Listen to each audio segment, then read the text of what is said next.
Hello and welcome to another edition of The Gist. I'm your host, Chris Vetrano, here every week to break down all the things happening in pop culture and entertainment.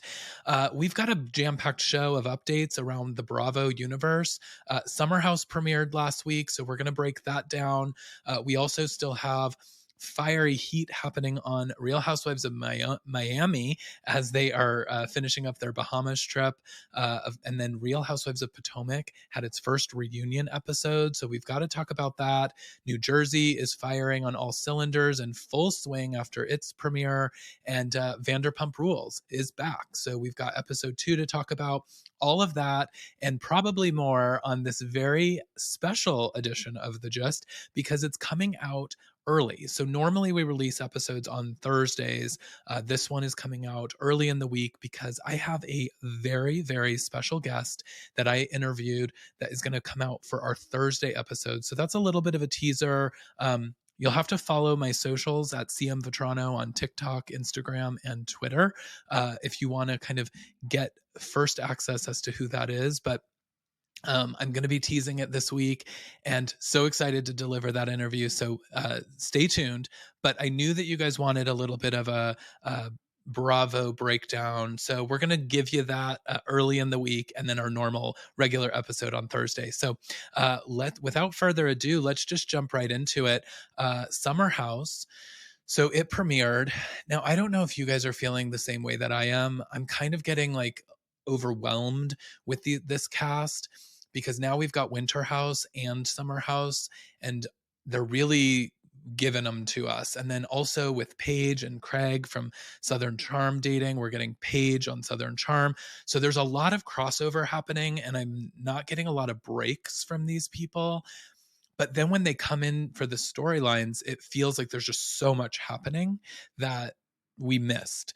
And so that's really how the Summer House premiere kicked off I think the headline is Kyle and Carl, like the two best friends that you've ever seen play out on television, are seemingly done. They don't have a lot going on. It is very cold in that Summer House.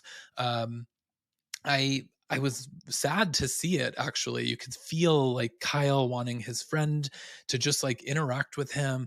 Carl is clearly feeling and hanging on to some things that maybe Kyle had said about his girlfriend Lindsay at the last year's reunion.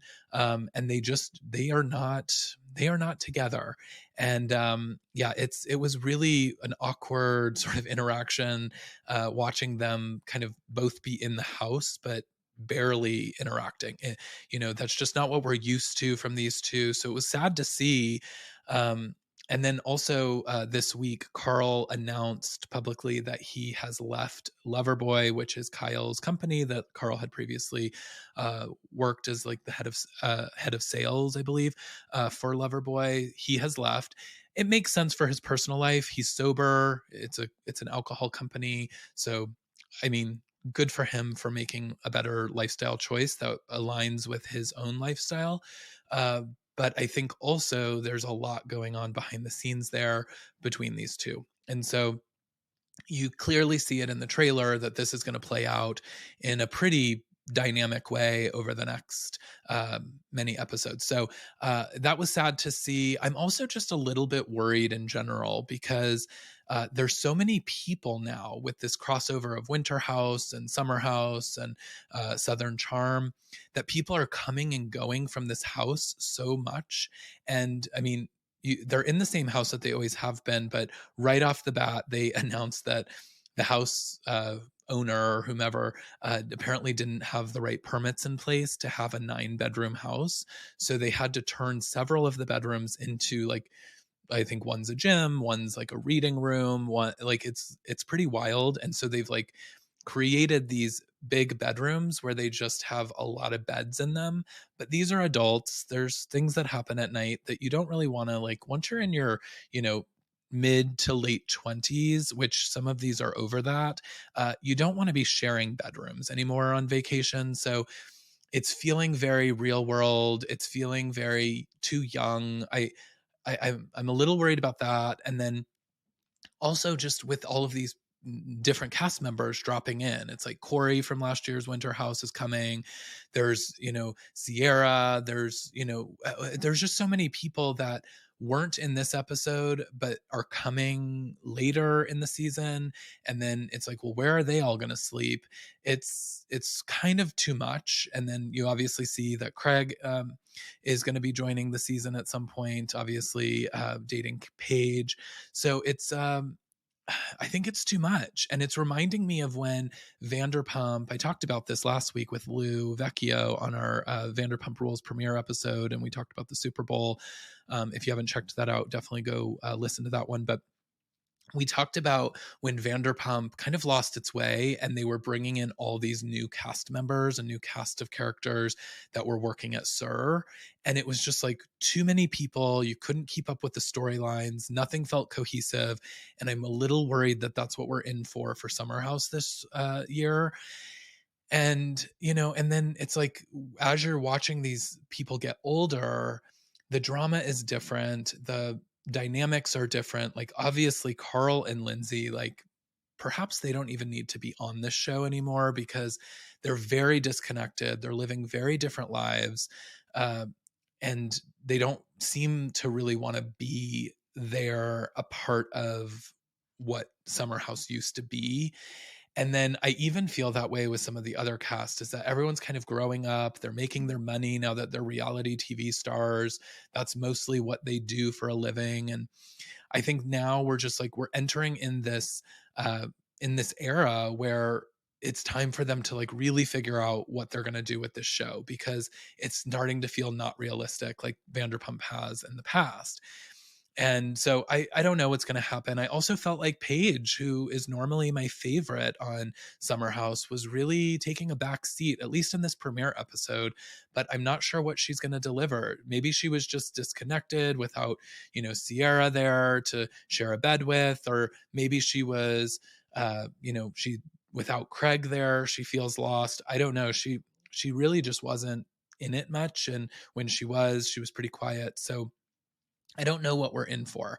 I feel there's a big divide happening in this house. I am looking forward to seeing when Danielle joins the house later in the season. Obviously, we know from the trailer that Danielle and Lindsay, who were sort of the Carl and Kyle of the girl group, like such good friends, they have some major falling out that doesn't seem like they are going to recover, at least not in how this season plays out. And so I am interested to see kind of what happens there and see what's going on, but I don't know what else we have. I don't want it to become too toxic. I don't want it to become too many cast members trying to drive storyline, because I think then it just gets really complicated. And so we'll see. We'll see what they have. I will try to be optimistic, and of course I'm going to continue to tune in and we'll continue to talk about it here. But those are my early thoughts. That was my thoughts on the premiere. Let me know what you guys think. Sound off in the comments, because I am curious if I'm the only one feeling like this Summer House is potentially at risk of heading in a direction that I don't think it needs to go. So let me know what you guys think. But speaking of Vanderpump Rules, because I mentioned how bad the kind of last seasons were, and they truly were. They had completely lost their way. They didn't really know who the cast members were. You couldn't follow storyline. They were trying to still make it seem as though these kids are, hanging out in the back alley of SUR smoking ciggies. But, obviously we know that they have businesses. They have, very thriving reality TV gigs. And so it's unrealistic that they are still those kids that we watched when they were young. And so it was interesting. The last few seasons, I really, as I said last week, thought I was going to jump ship on Vanderpump. But I have to say, I am fully back in. Are you with me? Are you guys with me? I think that this season is going to be so good. It feels real. It feels grown up. It feels like an extension of Housewives, but with, not just focused on women. it feels like a really real show, and maybe even more so than Housewives, because Housewives has become so overproduced, and the women are always kind of driving their own storylines. This is like real stuff, and they're dealing with real things that adults deal with. And so you've got Lala's drama with her divorce from Randall, and there's so much darkness there about what he's being charged with, and this LA Times article that came out that was just so damning against him. And Lisa Vanderpump kind of calling out Lala and saying, how could you not see it, and didn't you see signs? And you're watching Lala break down in a way that feels very real. It doesn't feel artificial or made up for the show. And so I feel like we're heading into like a really good territory with Vanderpump. This second episode really solidified that for me. Also, watching the Raquel of it all, the first episode, she was like in her villain era. She kind of was like, oh yeah, I'm drinking behind the bar. I'm like gonna start dating Peter. I'm gonna be doing all of these things that are gonna piss James off. And she was like kind of coming out like straight out the gate on fire. And of course, if you follow this in the past, she's kind of played this like sort of dumb, innocent girl that barely drank and didn't get into trouble. And it she came out swinging in the first episode. And then now we're starting to see the cracks, because she went out with Peter on an actual date, which was the most awkward date I have ever seen. She clearly had no interest in him. And then when she's talking about that she didn't win the pageant that she was in, uh, because she's now going to be too old, that she can't like win again. And then she has that full breakdown. She's like fully sobbing because she has reached an age that she can no longer compete in the Miss USA pageant. It's wild, but then you start to realize that she's probably not really crying so much about that as she is realizing that she misses James and her life is in a place that she like has no idea what's going on. She's clearly still in love with James. I think that was very obvious in this episode. And so she's going to have a bit of a dark go. And I think like, but it's real. It's like, it's what girls that go through these breakups where they end a relationship that they thought they were going to marry, and it was their end game, and it ultimately wasn't. Now watching him move on, she's kind of trying to find her way. I think that it will be very interesting to watch. Speaking of James and his new relationship, the scene where he's trying to coach his girlfriend on how to eat a burger, and clearly trying to coach her on how to eat a burger on camera, like, hey, like, it's a juicy burger, so don't let it drip all over you. And it was kind of a little strange, but what made it even worse was when he decided to eat the food that was hanging out of her mouth, from her mouth, and thought that maybe it looked romantic or that it was some sort of like sexy move. From my perspective, it was vomit. It was gross. I didn't want to see it. So yeah, get with it, James. That's not the look. I also feel bad for this girl because she clearly sees some red flags in him. He said, I love you, like right away. And she has already questioned that. I think she's right to question it, and she should keep questioning things. I don't know if this is a match made in forever heaven, but we shall see. And then also Schwartz and Sandy's, these two guys, man, they have just had a go trying to get this restaurant open.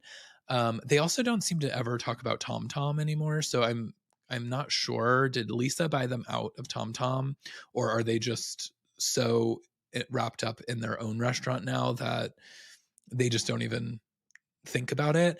I can't imagine that Lisa's okay with them sort of just like bowing out completely. So I am curious what's happening there. But this opening party that they did, or I guess it was an opening party to announce that it will be opening at some point. But the Daily Mail party, the restaurant looks beautiful. It looks great. From what I was hearing, people ordering the drinks. It sounds like a great place. I would definitely check it out if I'm in LA, or next time I'm in LA. But the scene between Katie and Schwartz, my gosh, you know, and her talking about how this restaurant is personifying all of the reasons in which led to their divorce. You know, this is the other woman, as she as she mentions. It's like this restaurant and the stress and pressure of it is the reason in which they ultimately like got a divorce. They were, you know, they talked like, I mean, they were just having this really real moment at the table. And it was really sad because they were, you know, I think she's really proud of him for actually like making this restaurant happen. But also when she's like asking him, like, was it worth it? And I think he would answer that and by saying no. I think that he really misses Katie. I think that he didn't want obviously to get divorced. And so it was a really sad moment because it was supposed to be this really celebratory thing that they were, you know, having people in this restaurant that he has worked so hard for and watching them just sort of, you know, come to terms with the fact that it's also the reason why they aren't together anymore was just a really real moment. And I really felt for them. And again, I'm like fully back on board with Vanderpump. I think that they have found their way and I'm happy about it, here for it. So bravo to Vanderpump Rules, pun intended.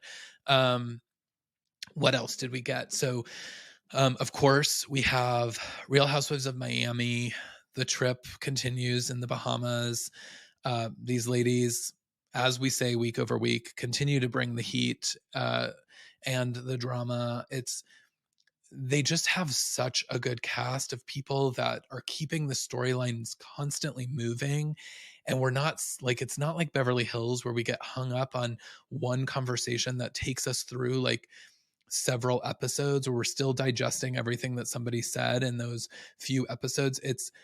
It's so much better to have all these ladies. And, you know, where I said like Summer House has too many cast members, I feel like Real Housewives needs more. Like when we just get, you know, 4 or 5 housewives and that's it, I feel like we get like really stuck on storyline that doesn't matter. This is moving. It starts, of course, with Marisol coming back. I guess she had a false positive COVID test, so she wasn't in the first part of the trip, then tested negative, so they let her join.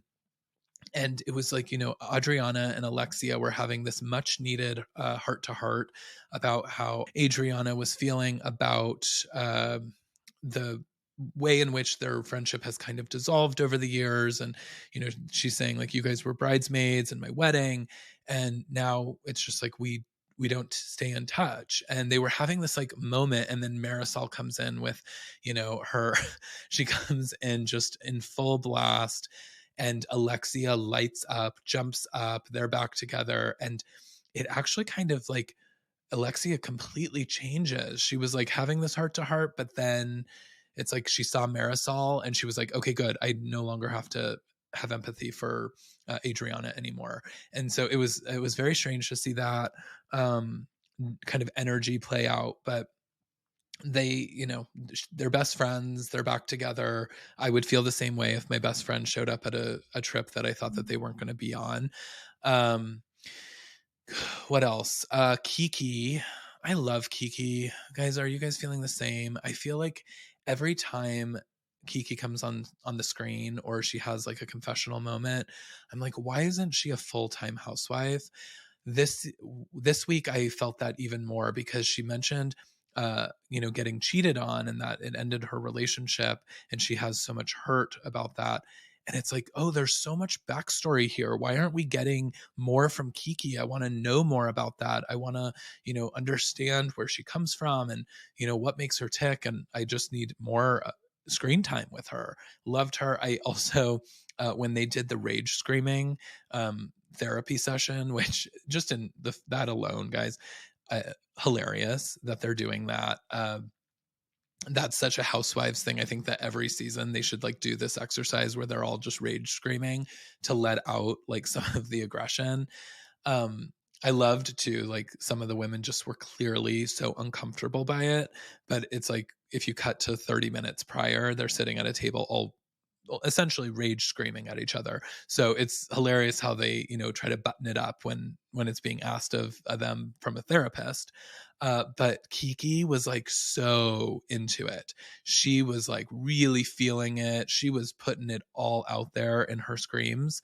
And I wanted to know what was behind them all. I want to know that story. So I don't know if Bravo producers are listening, more Kiki. Let's maybe think about her as a full time. Like I think that she could like bring a lot.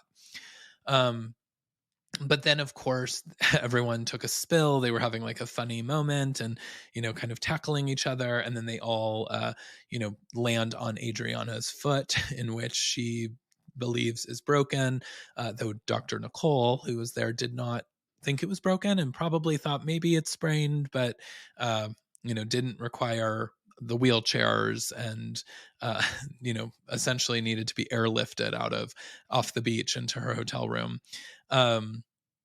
So it was, but I did sort of empathize with Adriana in this moment because I really did understand what she was trying to articulate earlier to Alexia was, these are people that I went through so many things with. Like she was a original cast member with Marisol and Alexia, and so they had been through so many years of this together, and she really was feeling abandoned by them, and she was feeling really sad. And I think it's just like feeling left out of a group where you thought where you had a lot of allies and a lot of friends, and suddenly you're sort of like realizing like maybe I'm on the outside of that, and that I don't have these people in my corner, and that can be a really sad place to be. And I think that's why she manifested this broken foot, and why it was such a big deal is I think she was just craving, and I mean she was really asking them to give her attention and to like show her and shower her with a little empathy and love.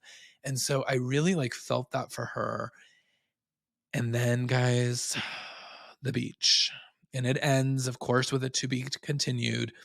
But when she brings up that she doesn't feel like everyone's giving her empathy about her foot, and then compares it to Alexia's son Frankie's accident and says accidents happen, and Alexia, you should know that with Frankie's accident, like it's really bad. I mean, we're talking about very different things. A sprained ankle or a sprained foot is not at all what Alexia has been going through with Frankie. And it was way too low of a blow. And, I know that sometimes people say things when they're hurt. That was too much. Too much. I don't know if these two are going to rebound from that. Like, and I sort of understand why, if Alexia can't forgive her for that, because that is really low. I was on her side. I was on Adriana's side. And when she said that, I was like immediately flipped. I was like, no, too far. That's not where we go with this. And wrong on you. Yeah. Adriana, no. And we'll see how that plays out next week, but I can't imagine it's going to go well for many reasons. But I think that's all about Miami, really. Like I said, next week's going to probably be explosive as this conversation continues. But moving into the second episode of New Jersey, I'm at home, guys, with New Jersey. I love it. I love our new characters. I love that Danielle's son, by the way, 7 years old, in just that like quick clip to the house that he says he can speak British and says mother, and then follows it with fucker.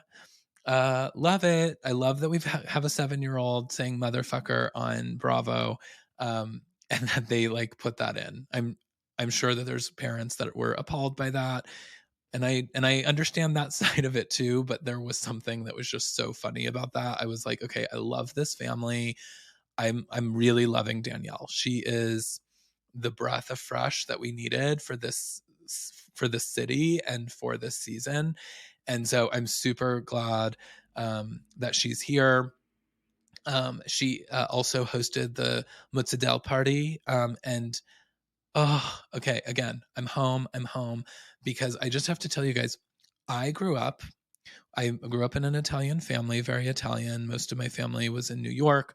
My immediate family lived in Colorado. But every time that we would go to New York, and we would have mozzarella, that's what I heard. That's what we called it. And so anytime that I saw mozzarella, which is what we're talking about here, if you're not familiar, but mozzarella, like mozzarella in the water, like fresh mozzarella. Anytime I would have it, I grew up thinking that it wasn't called mozzarella. I thought it was called mozzarella, and I still to this day sometimes say it like mozzarella in the water. I need to have some. And that's what I thought it was. So when Danielle was hosting the mozzarella party where they were making mozzarella and they were all saying it, it's like, oh, I just missed my family. It took me back to some really sweet memories in New York and growing up. And so that was really fun to see. But I thought that the part, oh, and by the way, Jennifer Fessler, friend of Margaret this season, was loving that every time they showed her, she was eating at the party.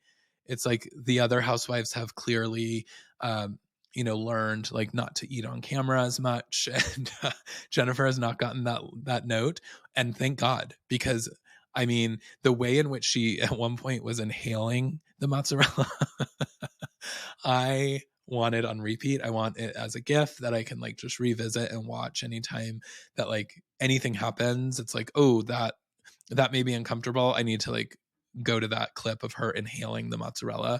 So good. Loved that. And I actually really like her too. I feel like she's like a voice of reason, but she's the one that's like, she's kind of like the Heather Gay, like don't touch her meatballs. She loved the food and I don't blame her. So I love that. Um, we also saw this week, well, there was a couple of things. Margaret's friend had been reaching out to Teresa and Jennifer saying that she had some information about Margaret. And then we ultimately learned that she also has some information about one of the other cast members, which I believe to be Melissa. I think that storyline is coming. But, I actually thought it was interesting that, Teresa and Jennifer wouldn't say what it was because they didn't want to, one, give this woman the platform that she was seeking by reaching out to them. And two, they didn't want to like stir the drama. And I think that's, very interesting for those two who historically would have taken that information and figured out a way to infuse it into the storyline. But they didn't take it, and at least in that moment. Maybe that's coming.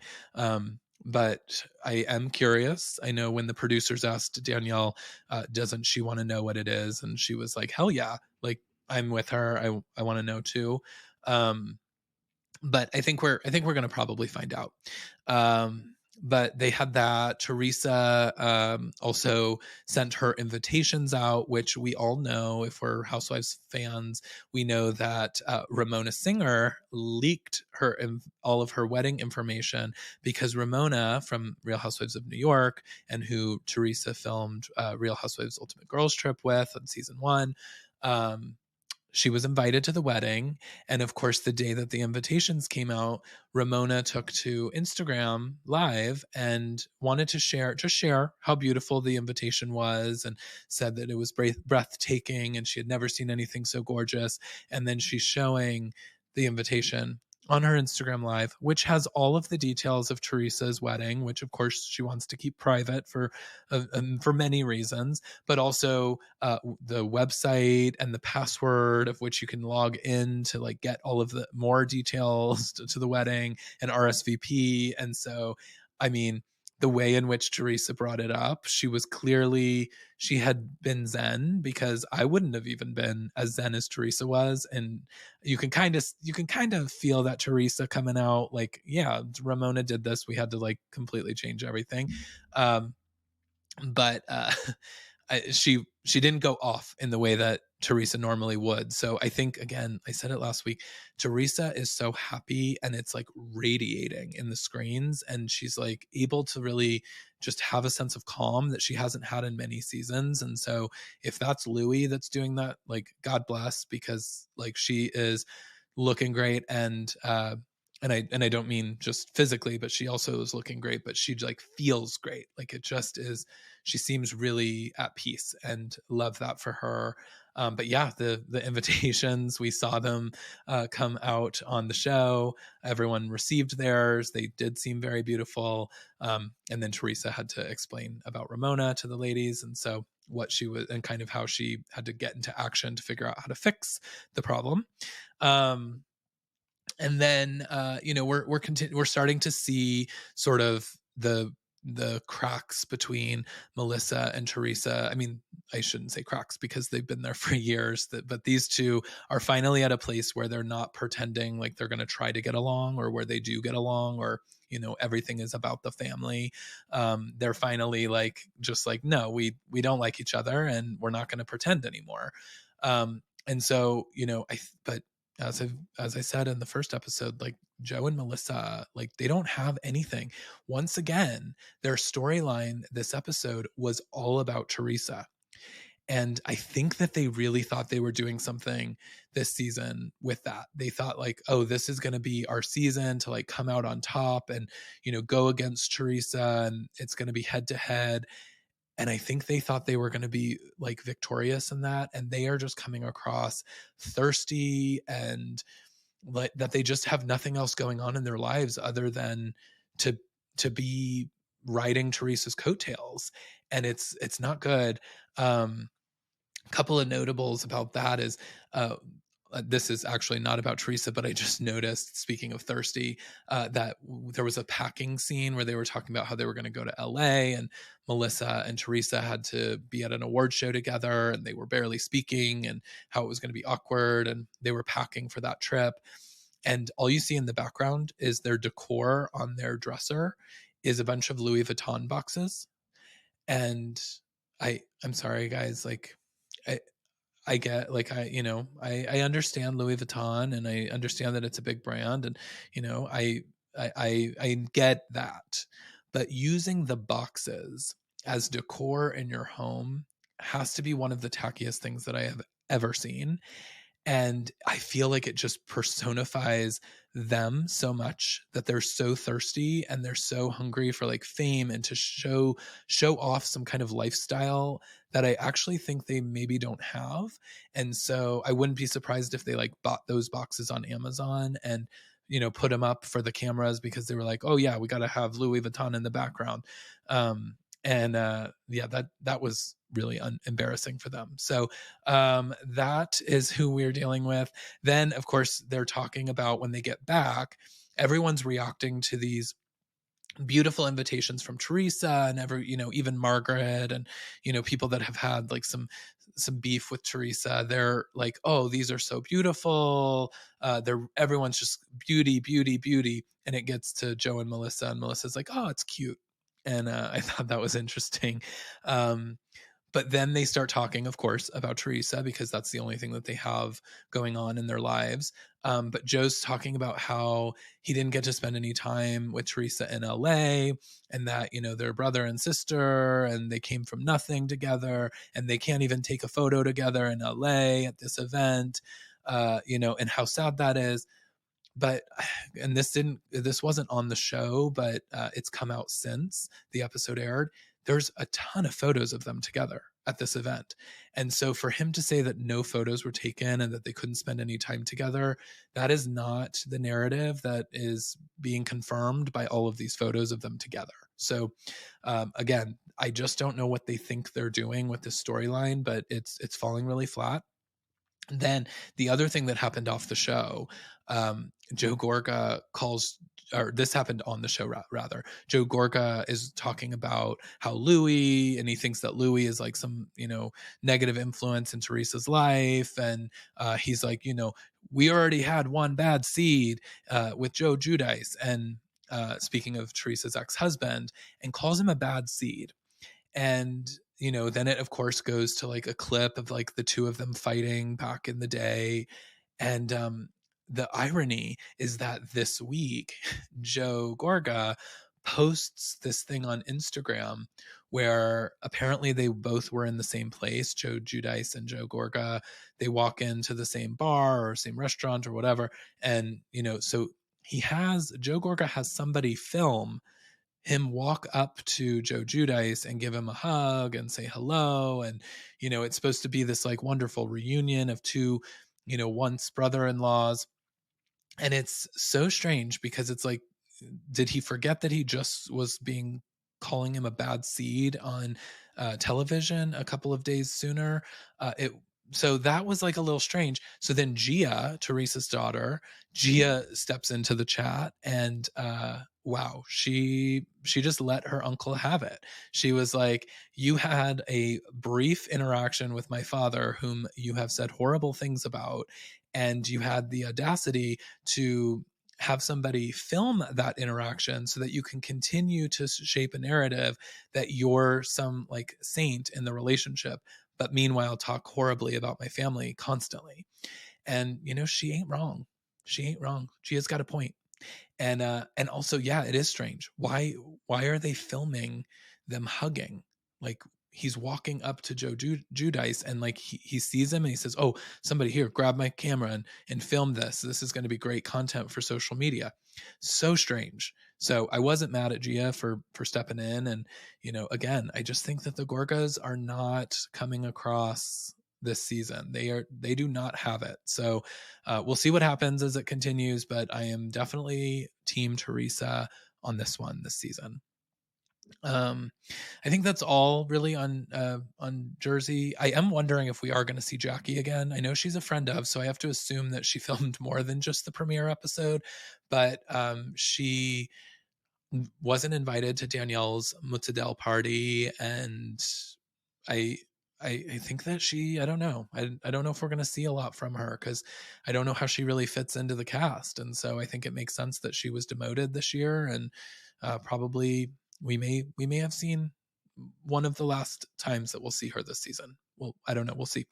Of course, we have the Real Housewives of Potomac reunion starting.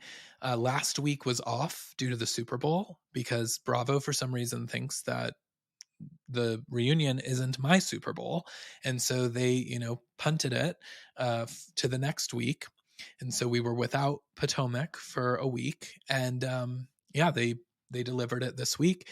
It started off with a bang. They had to re-edit the reunion.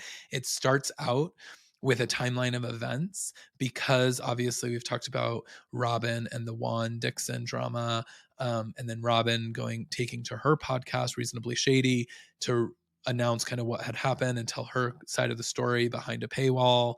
And so it starts with a clip from Reasonably Shady. Then we get a little bit of the interview with Andy and Robin on Watch What Happens Live, where he calls her out for putting it behind a paywall and not talking about it on the season, so that it's helping to set the stage that, hey, we went into this reunion before any of this happened. So it helps, the viewers to understand that we're not going to talk about the Juan and Robin stuff that's playing out in the news because, one, she wasn't talking about it, we didn't know about it, and we filmed this thing 2 weeks before all that news came out. And so that's how the reunion starts off.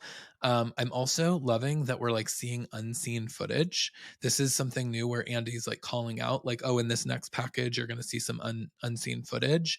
I love that because we always know that there's more stuff sitting on the cutting room floor from these episodes. And I think that like a reunion is a great place to like bring out more if it helps to, craft a narrative of what these ladies are trying to say or not say in the public as the season's going on. If there's footage that helps sort of support what was going on or helps drive more of that story home to kind of put a close on it, bring it on. I love that. Also, right at the top, all the women are dressed in blue. That was clearly the theme. I thought that they all pretty much looked good. I know people come for Giselle a lot for her fashions, but I thought that she looked fine. Ashley was like barely wearing clothes, and I thought, she looked banging. Yeah, I think all the women really kind of turned out for this one. I don't think that there was like any real duds. Obviously there were winners and people that I thought really stood out. But Andy was a little shady, as he tends to be, calling out Candace for looking like Cookie Monster after all of the comments that she had over the season about Sesame Street characters. And I, but she handled it beautifully. Oh, she just was like, oh, how do you know that that wasn't the plan all along? Love that. She clearly like just pulled that right out. She had no thoughts about that dress looking like Cookie Monster. And you know that that's the truth. But she handled that like a pro, gave it right back to Andy. And yeah, that was that. But I loved that. Um, we we learned about Ashley's divorce. It's she said that she'll be able to file in February, which is now, so potentially that's happening very soon. But I loved that all the women were like giving her all this advice about her prenup, and wanted to step in and make sure that she's getting alimony and make sure she's getting this. And Karen's like, well, I do think you're entitled to this. Guys, don't you think Ashley has a lawyer, and a lawyer that probably is helping inform her on what she, has legal rights to, and where she should push and where she shouldn't? I don't know that we need to like have that play out on the reunion, because I don't know if these women are the best. I mean, we've talked about it on this podcast too, like the Potomac women and their relationships. I mean, you've got Robin and Juan, which is a whole lot of drama. Then you've got Karen with, her potential affair with old Blue Eyes. Giselle has had lots of problems with her ex. I think that like these women are probably not the women that Ashley should be taking legal advice from. But yeah, that's just my take. Ashley, if you're listening, like please just continue to deal with your lawyer on those. And then speaking of legal issues, Mia talking about how Gordon was voted off of the board, and that they now have no businesses. They've lost access to all the joint ownership, I guess. I guess they will get a payout if they sell the businesses, but it sounds like that's potentially not happening anytime soon. But it sounds messy, and her saying that they're now living off of their savings is like a pretty scary thing, especially for a family where there's children involved. And when you've got somebody like Mia, who doesn't seem like she knows how to save a lot. She's definitely talks about how much she spends. That can be a really scary place to be. So hopefully they figure out what's going on there, but it doesn't sound great. And yeah, I think there's more to come. I love my Potomac women. I'm hearing that there's some really weird stuff happening online, though. Some of our favorite Bravo accounts on Twitter and Instagram are being taken down. They're losing their account access, and Instagram has shut down several accounts. And what people are kind of making heads and tails of, like, why did this happen and what was it that caused it? And they're saying that it was after they posted Potomac information.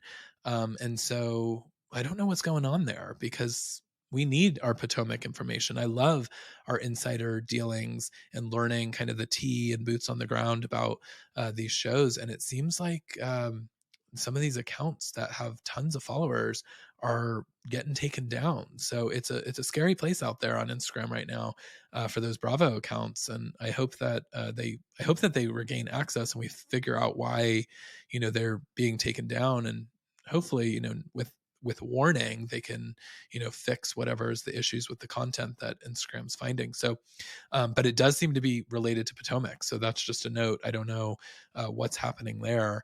But we're kicking off this 3-part Potomac reunion, and I thought it was a very entertaining episode, as they always are with these ladies.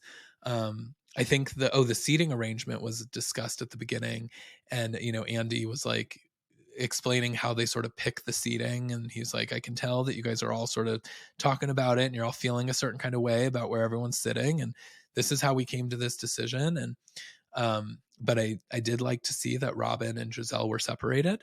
I think that that's always a good thing, and I think that I think that that is like also potentially some writing on the wall of what might come in the future. I think that we're going to see potentially a demotion, if not a complete pause for Robin next season. I don't know if we're going to see her back. And potentially they're trying to get Giselle out on her own to see how how she kind of can perform against these ladies when she doesn't have Robin sitting in her corner, literally. So but yeah, I'm excited. I'm ready to see the rest of the reunion play out. And yeah, this week was just full of Bravo stuff. And like I said, last week's episode was focused on the Super Bowl and the Vanderpump Rules premiere. I had Lou Vecchio from New Politics join me. So if you haven't heard that, definitely go take a listen, because it was a really fun interview that he and I did and in chat. But I wasn't able to deliver all of the Housewives updates. And so I wanted to do that for you. So that's why you're getting a special Monday edition of The Gist, a President's Day edition of The Gist, as you will. Yeah, and like I said, this Thursday, I've got a very, very special guest. I want to tell you guys, but we're gonna roll it out. So but please stay tuned for that. As always, please rate and subscribe so that you never miss an episode of The Gist. Follow me at CM Vetrano on Instagram, Twitter, and TikTok. Like I said, I'm going to be announcing that special guest in just a couple days. So make sure that you're following so you are the first to find out who it is.